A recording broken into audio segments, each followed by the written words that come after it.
Hey, it's Andrew Klavan. Welcome to this week's interview with Wendell Wallach, an internationally recognized expert on the ethical and governance concerns posed by emerging technologies, particularly artificial intelligence and neuroscience. I'll be telling you more about him in a minute. But first, let me just talk to you about a few of my concerns. One of my favorite movies, as I've mentioned many times, is The Christmas Carol, the 1951 version with Alastair Sim, which has the wit to take Dickens' story and place it very firmly in the midst of the Industrial Revolution, or in the aftermath of the Industrial Revolution. And there's a line in it where the young Ebenezer Scrooge, before he becomes the old mean miser, ponders to himself whether machines are in fact good for mankind. Looking back, now that we have air conditioning and refrigeration and all the wonderful things that have made us wealthier and made life so much easier, it almost seems like a ridiculous question. But going back, of course, to the Industrial Revolution, people were destroying the machines. They were called Luddites, but they were Luddites for a reason. The new technology changed life entirely. It ruined, destroyed family lives for some people. It made put children into terrible labor conditions. And it took a long time before that was straightened out. So lives can be destroyed in the moment and good things can come afterwards. It's very hard to make those decisions. And that's why we need people who can see into the future. Wendell Wallach is a consultant and ethicist, a scholar at Yale University's Interdisciplinary Center for Bioethics, where he chairs the Working Research Group on Technology and Ethics. He's co-author of Moral Machines, Teaching Robots Right from Wrong, which maps the new field variously called machine ethics, machine morality, computational morality, and friendly AI. His latest book is A Dangerous Master, How to Keep Technology from Slipping Beyond Our Control. Wendell Wallach, thank you so much for coming on. Thank you for inviting me. So Senator Chuck Schumer is holding meetings to teach the government about AI. And we're hearing a lot about worrisome things about AI, but also hopefully things that it can do. What do you want the government to know? If you were in this meeting, and maybe you've even been called to this meeting, what's the first thing you would want them to know about artificial intelligence? Well, I would want them to think about who they're talking with, first of all. They need to understand the technology, of course, but they may be talking with enthusiasts, they may be talking with detractors. And each of the parties in this discussion has its own interest.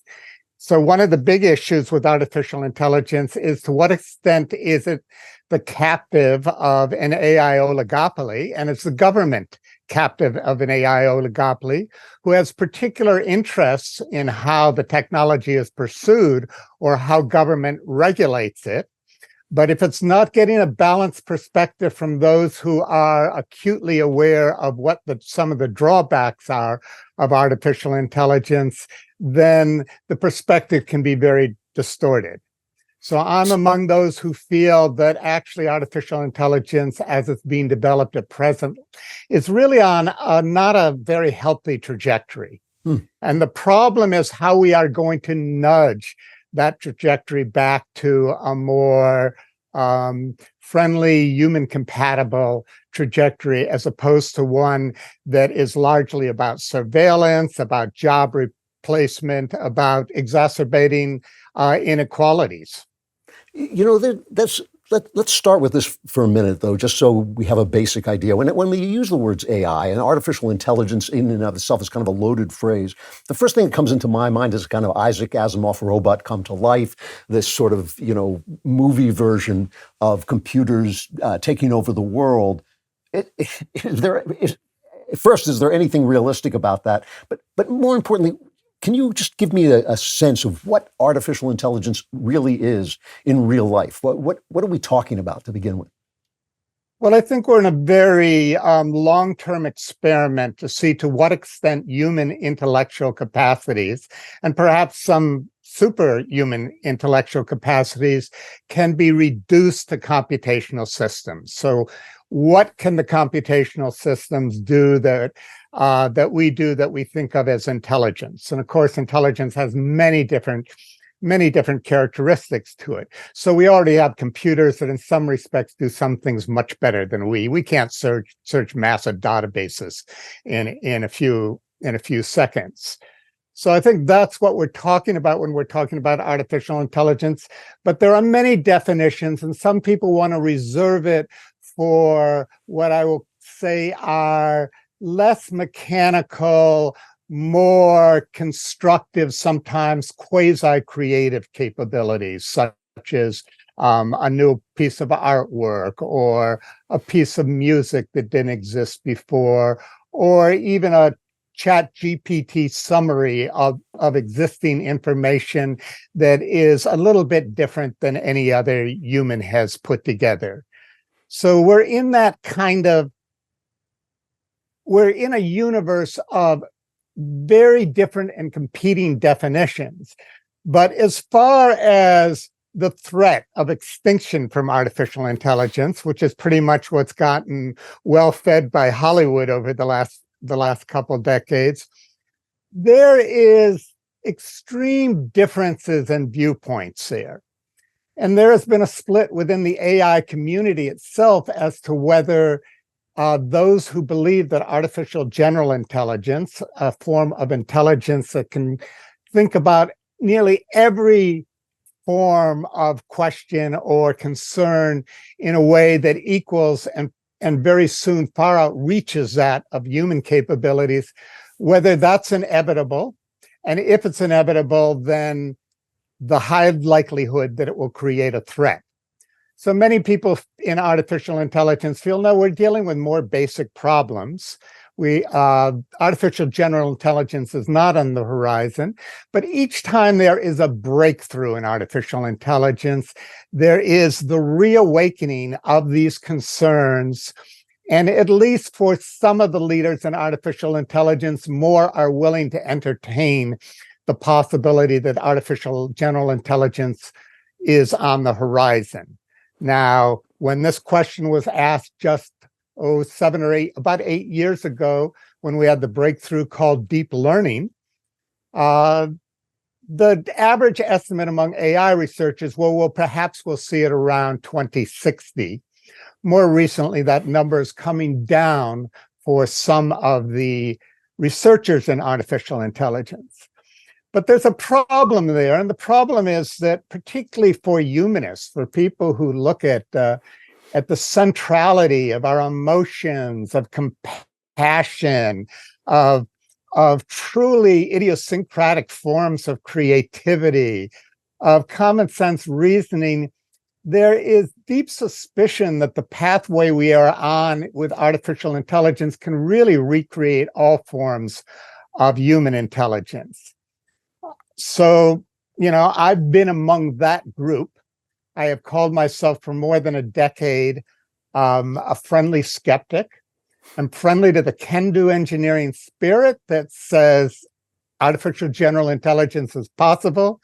I'm skeptical that we truly know enough about intelligence to know whether we can realize that anytime soon. It's always seemed to me, just looking at the field of play, it always seemed to me that if you invent something that thinks, but only thinks, that does not have flesh and blood, that I look at you and I immediately identify you as like unto myself and care about what happens to you and worry about you. All of that is gone, but you have something that you can calculate advantage, that you're essentially inventing a sociopath. You're inventing something that can calculate its own advantage without having the flesh and blood connection to me. Is that what we're thinking about when we think about the dangers? I think it is. I think it is.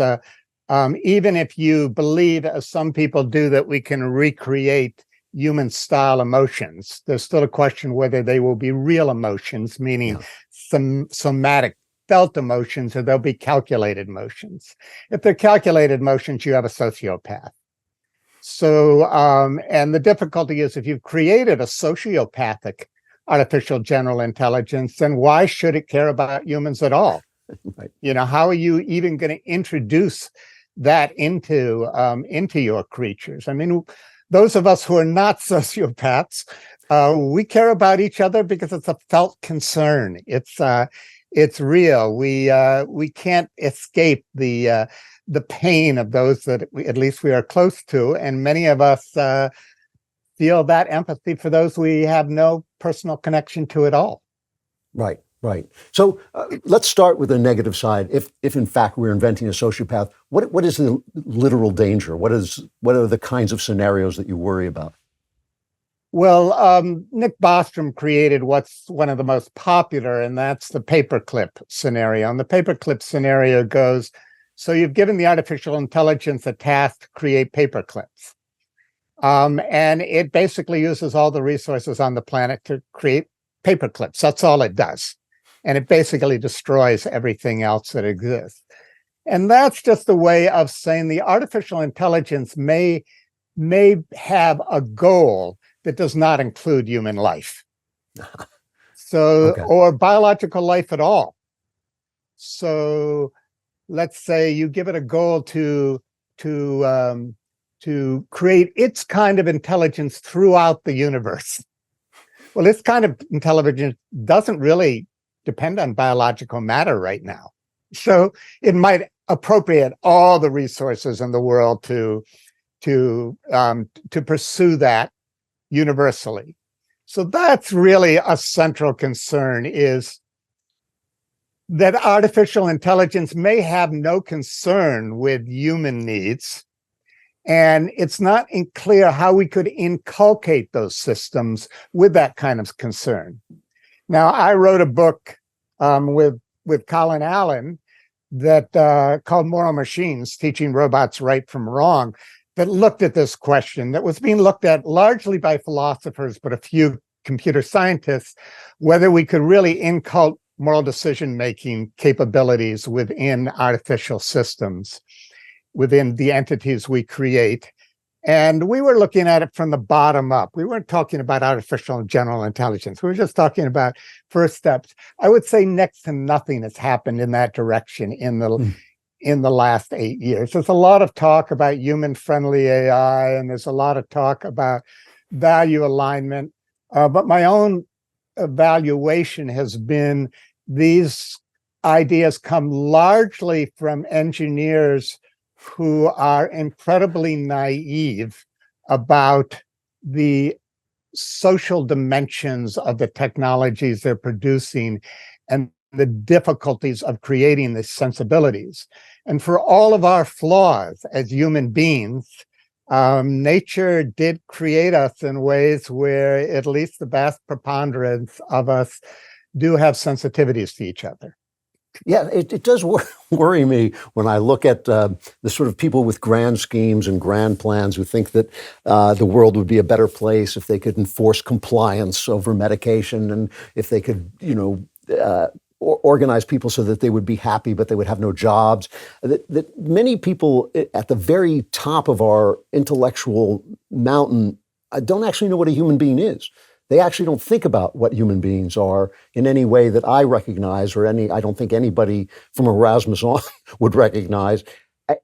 Who do we turn to? I do know an awful lot of these people, and I would say that they aren't, many of them are sensitive to the very concerns that you want them to be. But I think they're also captive of a computational theory of mind, which basically says that everything that the mind-body does can be reduced to computational systems. And some of them go to pretty far-fetched ends to explain how that can occur. So Ray Kurzweil is among those people. He thinks that we can recreate the somatic system of a human being in an artificial system. I question that. I also believe that when we are talking about human beings, we are talking about a very complex adaptive system, to use technical language as opposed to more humanistic language, that is unbelievably efficient in adapting to its environment and unbelievably capable in utilizing small amounts of energy to produce fantastic ends. The amount of energy the human brain uses is nothing compared to what GPT uses, and for that matter, even what your computer system uses. So there are certainly people who are thinking about these questions, but I think they're both captive of what I will call a somewhat distorted philosophical take on what is possible computationally, but they will say I'm naive. So Stuart Russell, one of the leaders, said to me one day in artificial intelligence, he said, well, let's say there's only a 10% chance that we could have artificial intelligence artificial general intelligence by 2050. Wouldn't you want us to begin to work on it now? And I said, yes, of course. But 10% still begs how much energy you put into it. How much energy, how much capital do we put into ensuring that a meteor or a comet does not destroy humanity? At the same time as the likelihood of that happening could be tomorrow, but it's probably still millions of years off, if that. So this raises actually another question. What good is artificial intelligence? What can we look for? I mean, obviously, everything comes at a price. You invent mass production of clothes. You don't get the fine hand-woven clothes you had in the past, but now more people can afford good clothing. What is the good side of AI? Because nobody ever really talks about that, except that it can make pictures and write poems that are kind of second-rate. People talk about this extensively. Okay. I mean, there are conferences called AI for Good. There are endless discussions of ways AI can be used to determine the use of energy more efficiently, to create new jobs, to reduce poverty, so to cure diseases that we couldn't cure otherwise. One of the most fascinating pieces of research done with AI was the solving of something called the protein folding problem, which is the proteins, what we are made of, really, the basic substance, are so complex in their structures that humans found it very difficult to think through what their structure would be, and therefore how they would attach to various other compounds and so forth. There is a program called from DeepMind called AlphaFold, which solved this problem, and it will lead to all kinds of breakthroughs in medicine and chemistry over the next decades or so. So there is no shortage of good things, and those who are the promoters of artificial intelligence are talking extensively about the good things. My concern, and I'm a little different than most people on this, is do the good things really justify what some of the detrimental concerns will be? And as I mentioned, I'm not particularly concerned with the existential risk. I'm much more concerned with how AI can contribute to undermining democracy, exacerbating inequalities, be used for deep fakes, for creating disinformation, for exacerbating biases, particular gender and race and so forth. But we have this kind of debate going on, and the debate has changed over the years. So a question I have asked constantly of groups that I speak before is, when you look over the next 20 years, do you think that the benefits of AI will far outweigh the risks and undesired societal consequences? And in the early years, when I would ask them, the benefits would win overwhelmingly. More recently, the plethora of risks of undesirable societal consequences has expanded. And so sometimes the risks will win out. It has a lot to do with what the audience is, what they're aware of. But I've asked this at a conference called AI for Good, which the UN's ITU, International Telecommunications Union, puts on every year. And when I brought it up, it's called AI for Good. And when I brought it up, the benefits outweighed the risks, maybe 2-to-1 with the audience. But then I asked another question. I said, how many of you think it could still go either way? And that got 4 times as many votes as the benefits. Okay. I'm just estimating here, but I'm trying to give you a feel for what happens. So I do think what's happened now with generative AI, with large language models and other applications, is that the public and perhaps more importantly, the politicians are getting sensitized to the fact that this is not all a good story and that it's time for them to act. And I applaud that wholeheartedly. My focus has been particularly on international governance in this sphere. But as you mentioned with Senator Schumer, the U.S. Congress is trying to think through what can be done. My fear is those who want innovation over human welfare, or think that human innovation will always solve the human welfare problem, are going to prevail. And this will be helpful to those in the AI oligopoly who want limited regulations. They're calling for regulations right now, but I fear that the regulations they call for are not really going to hold their heels to the fire. And more importantly, they are going to ensure that the AI oligopoly continues to have a monopoly forever. There's who's the writer? Yuval Harari is not somebody I agree with very often, but one idea that he has that I think is quite fair is he talks about species that evolve in ways that keep them alive but make their life a living hell. So if you're cattle, you're kept alive, you've got a good evolution, but you're used for meat. And I do look at this and I think, when people call for a pause, for instance, which I think Henry Kissinger was saying, we should pause, who is going to do that?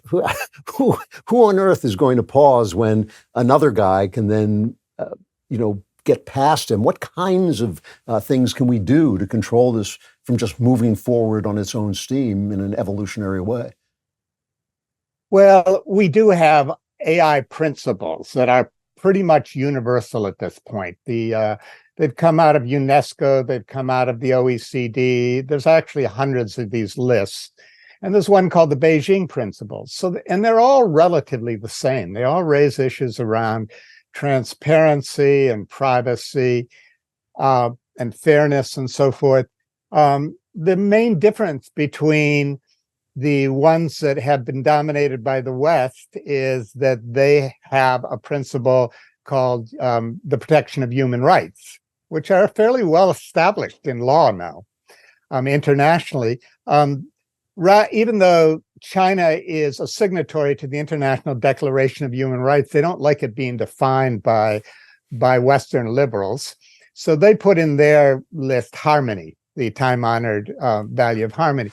So the point is, the ethics are more or less universalized. There are disagreements, but if we could agree to put enforcements that applications that do not honor these ethical principles, that do not have appropriate safeguards in place, should not be deployed.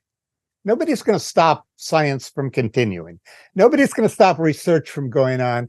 But if they can't be deployed, then the attempt to get revenue from them goes down dramatically. And artificial general intelligence isn't going to be created willy-nilly. It's going to take tremendous revenue to go in there, whether that comes from advertisements or governments or whatever. So I think that if we started to put in place safeguards where the developers of AI systems had to prove through testing and certification and ethical oversight that their applications did fulfill these things, they could not be deployed.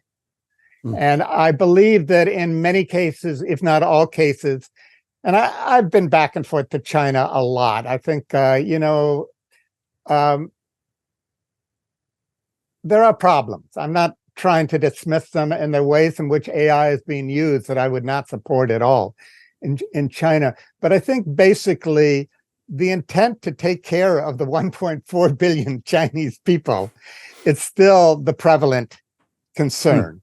And the government is afraid of its people. It's had revolutions too, just like those in democracies. So I basically feel that we can get China on board if we really move toward common sense regulation of AI, common sense requirements that the safety, that the honoring of the shared values is universal. if AI is teaching itself, which I guess is what it does, right? It collects all this information and it learns things faster than we can teach it. How do you enforce principles when it's essentially running ahead of you to get more information, to learn more things? Well, I mean, it's learning and it isn't learning. Okay. So there's these generative AI platforms that people are playing along, the large language models like ChatGPT. They're learning in that they're acquiring more and more information. But they're also dangerous in what they're doing with what they learn. And frankly, they should not have been deployed in the way they've been deployed without the appropriate safeguards in place. I feel that unequivocally. And it's not that they can't be beneficial. They can, and they're certainly saving time for a lot of people. But there's nothing that means they couldn't have been stopped for, they couldn't have been held back from being deployed as broadly as they are before appropriate safeguards were put in place. So I think this is what's not understood. And when we say they're learning, well, they're assimilating more information and they're able to parrot that back. But what they are is largely statistical programs. They do not understand the content of what they are parroting back. So my colleague Anya Kaspersson asked ChatGPT to talk about how AI will affect human dignity, how AI will affect humans. And it came back with all this language about human dignity. And so it knows nothing about human dignity. It doesn't know what these words mean. It does not have semantic understanding. And furthermore, it invents stuff. By now, there's a well-known story of a lawyer who asked a large language model to create a brief for him. Created a wonderful brief. Only problem was it was citing a case that didn't exist. Wow. And many of us have encountered that. So when you use the application superficially, you don't realize that the way the statistical language model looks, it starts creating connections between information that actually have nothing to do, because it doesn't have an understanding of the task that it is engaged in. And this is critical. We understand. We have a semantic appreciation. Children very quickly grasp what the language is about. Even Helen Keller was, who is deaf and blind, could grasp eventually the connection between these hand signals and the water she was feeling from a fountain. We're talking to Wendell Wallach, author of Dangerous Master, How to Keep Technology from Slipping Beyond Our Control, an internationally recognized expert on the ethical and governance concerns posed by emerging technologies. My final question for you, I guess, is just to ask you if you think that AI can ever become, if machines can ever become actually conscious. So this is a great question, a difficult question, one of my favorite questions, by the way. And it depends upon what you think consciousness is, or how you define consciousness, unfortunately. And there's a massive battle going out there, one that basically has purely scientific definitions of consciousness. So consciousness is basically what brains and bodies do. Totally fabricated within the brains and bodies. There are some more mystical and spiritual definitions that some philosophers also embrace that say there's something about consciousness that it's not totally created by the mind-body. And it doesn't necessarily mean that the world is conscious or the universe is conscious without this apparatus, which creates the kinds of forms of consciousness that we humans experience, how we know ourselves. But it may not be totally something that we create from the bottom up, that we create through biochemistry and through neuronal activity and so forth. So I'm a little agnostic on the machines. I'm actually perhaps a little bit more open to the prospect that consciousness is not, we don't really understand, not only do we not understand it, but consciousness is something more than just what brains and bodies do. I've meditated for more than 50 years now, and it seems to me consciousness has attributes that sometimes I feel that I am in consciousness rather than consciousness being in me.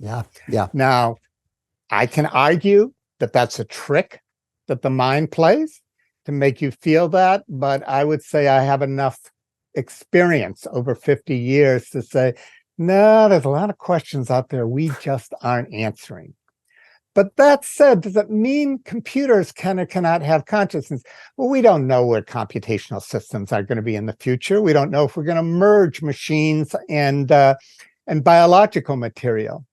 But I wish we would get off of this kick of thinking that the important thing is the creation of an autonomous machine that can do all of this remarkable things, and talk much more about how machines can be used to augment human consciousness. That humans work together with the machines as opposed to that we're creating humans to replace us, either in the form of work or creativity or other jobs. And the biggest challenge that ChatGPT has created right now is we're going to see millions of jobs displaced.